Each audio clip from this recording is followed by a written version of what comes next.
the school board officials regarding what is allowed at the ISD polling, election polling sites.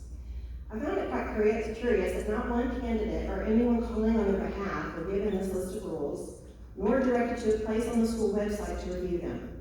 They seem to change after the 2 weeks of early voting. I have included a copy of the rules that candidates were finally given the day of election taped to their extra signs that were pulled down.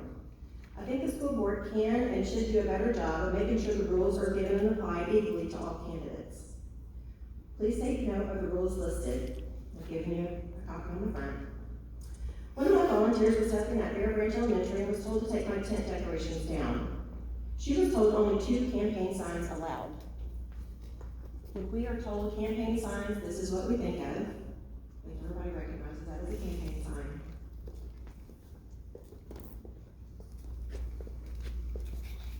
When I arrived at the school, the principal, after being contacted by Christy Baker, who was campaigning for my opponent in the tent next to us, and told us we had to remove the decorative sign, see at the front of the tent on page 2.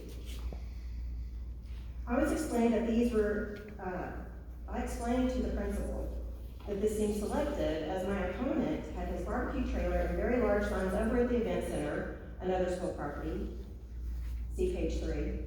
I even pulled up my 2 actual campaign signs, but that wasn't good enough as he wanted to count each of those letters as a whole sign. He eventually called the constable out on us.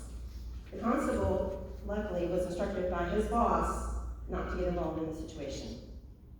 Christy Baker continued to take pictures and stick the principal on us, even taking a picture of my vehicle because it had campaign signs on it, even though I was clearly parked more than 100 feet away from the entrance.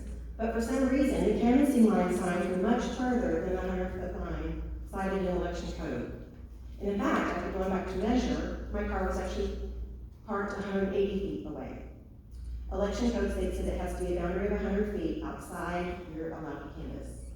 So I'm not sure why the principal or whoever decided to arbitrarily move that line. Obviously, Christy Baker is free to support any candidate she wishes to, but she is not free to selectively decide which candidates must follow the school board rules as a member of the school board.